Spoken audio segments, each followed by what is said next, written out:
तो उस समय धर्मराज युधिष्ठिर ने और सारे भाइयों को और माता को समझाते हुए कहा था कि श्री राम ये जानते थे पांचाली कि मृग सोने का नहीं होता, फिर भी उसके आखेट पर चले गए। तो क्या वो केवल लोभ था? क्या स्वयं सीता जी ये नहीं जानती थी कि स्वर्ण मृग शिकारे जैसा कोई पशु नहीं होता? जो होने वाला होता पांचाली वो हमारे कर्मों का परिणाम होता है। बहुत सुंदर, बहुत। उसे ना तुम रोक सकती हो ना मैं, उसे ना भीम की गदा रोक सकते ना अर्जुन के बाण। इसलिए यहाँ से चले चलो, क्योंकि ज्येष्ठ पिताश्री को प्रतीक्षा करवाना मर्यादा का उल्लंघन होगा। बहुत सुंदर, बहुत सुंदर, बहुत सुंदर। जिस घर में लड़की ना हो उस घर को आप देख लो, चाहे जितना सोने का बना हो बिल्कुल भूत घर जैसा लगता है। और जिस घर में बहू आ जाए ना तो माटी के भी दीवारें हो तो पोत करके इतना सुंदर बना देते। हमारे पिता ने कभी पादुका जीवन में नहीं पहनी और किसान थे।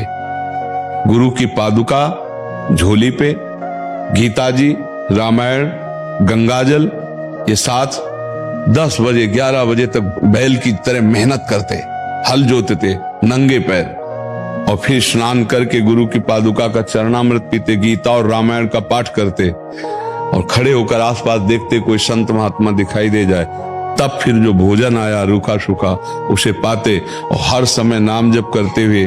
और कभी बनियान कुर्ता नहीं पहना, भीषण सर्दी में कभी स्वेटर कभी बनियान कर, ऐसे महान तपस्वी ब्रह्म ऋषि। और माता जी हर समय एक दुखंडा का मकान था, ऊपर वाले खंड में राधा कृष्ण की मूर्ति सामने रखे और जपय में बैठी रहती हर समय।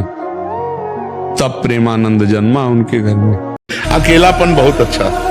लोग कहते मैं अकेलेपन से उब रहा हूं, हम कह रहे तुम्हें अकेलेपन में जीना नहीं आता। नहीं, अकेलापन बहुत अच्छा।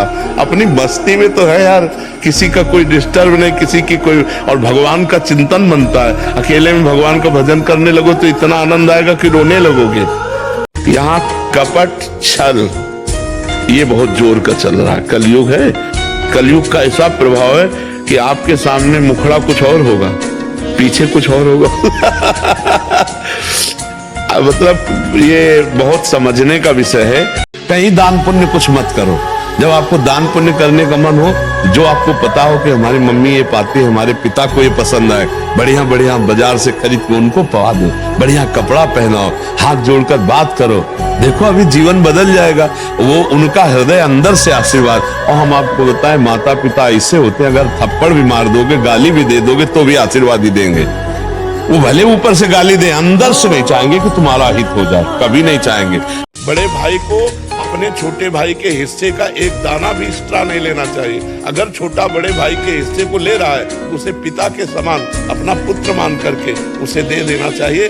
लेकिन बड़े भाई को छोटे भाई का हिस्सा नहीं लेना चाहिए। छोटे भाई अगर बड़े भाई का कुछ हिस्सा लेते हैं तो दया और दुलार करके दे देना चाहिए। तुम छोटे हो, जाओ।